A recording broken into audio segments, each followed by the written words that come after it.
Welcome to Herd Summer Racing League Race 2 on a Friday night. Typical start, a lot of power going out. I have one plan for this race. It's to stay with the front group. That's because this is a points race, fastest across through the segments. We're going to do Fox Hill, the Mall Sprint Reverse, and then Box Hill. So the plan is to stay with the front group and tail gun that group through every segment. So I like to stay in the back, conserve watts, let everybody else do all the work, and so I'm sitting right where I want to be. This group is pretty fast. We split almost instantly into two groups here on this race, and I do not want to lose my tag on these guys. So the plan is to try and identify who the best climbers are and to stay with them. Obviously the ones that go up the hill fastest are going to be the best climbers, but trying to identify them in this group makes it a little bit tough. There's not a lot of time here. I'm falling further back than I really want, but if we're getting up to the start of the climb, fine. I didn't like these guys coming up behind me because it caused confusion for me. I wasn't sure who the climbers are. Are they these guys who are trying to put some power at the beginning before we even start the climb? Or is that the guys up ahead? So I'm not sure who I should be tail gunning at this point. But now I feel like I'm way too far back. Those two guys up in the lead are probably the strong guys. So I feel like I have to catch them as soon as we start here. We hit the start of the climb, and I think I've got about a 13-second advantage on them on this tail gunning. If I can just get up to them, so I put the power down right away, because this is the steepest part.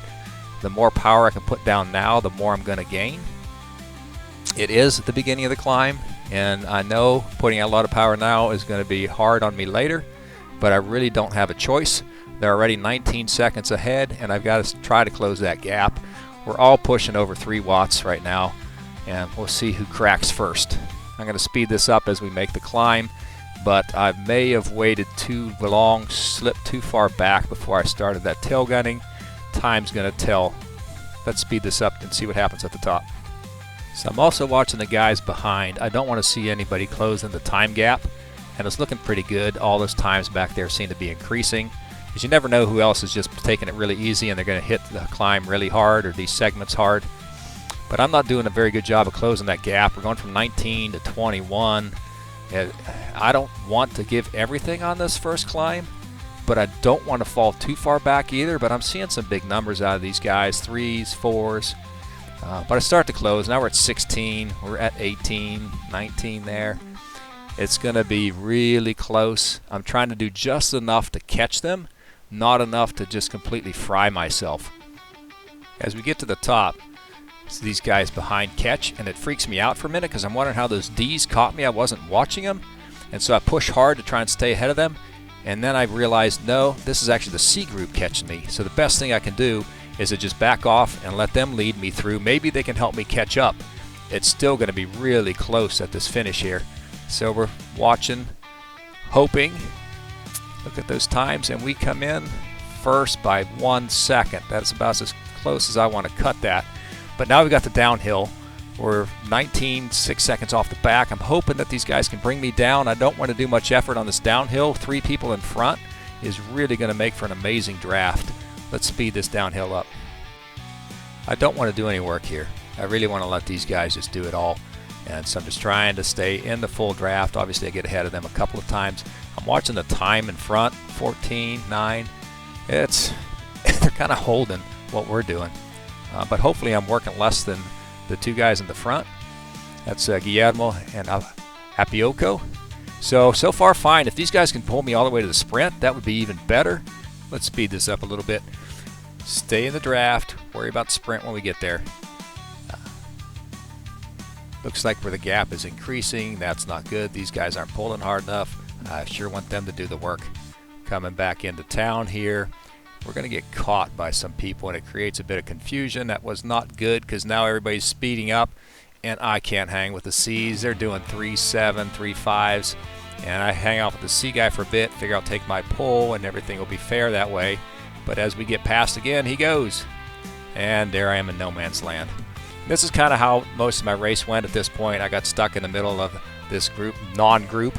I got a minute 20 behind me. There's no way I'm waiting for those guys. I might encourage them to push hard on the hill if they're with me, but the gap up front is just growing. My thought now is let me just take it easy because I have got to win all the segments now if I'm going to come in third place and have any chance to win.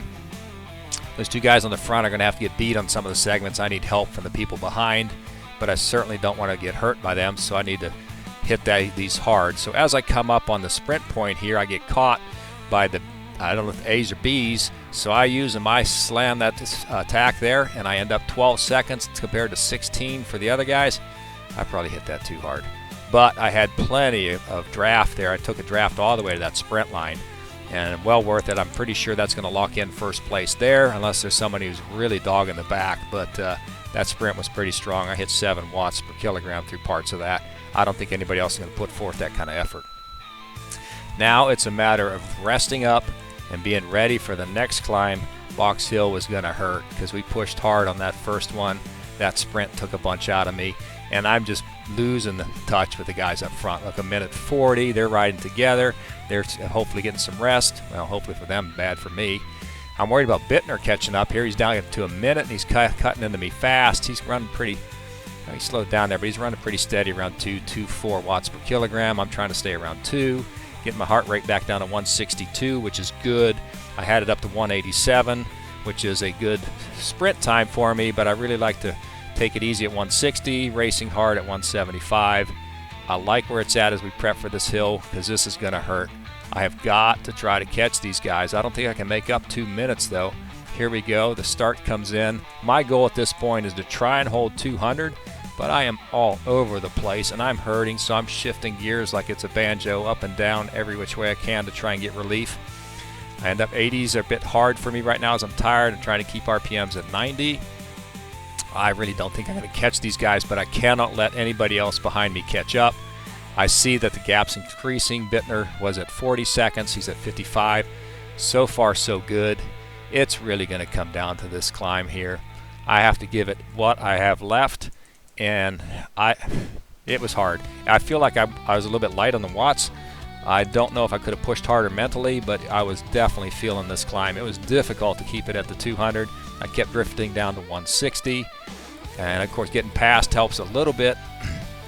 And I do have a feather in my back pocket there. I'm hanging on to that, trying to figure out if I can remember to hit the split time when Appiocco there crosses the line, so I know how I'm doing.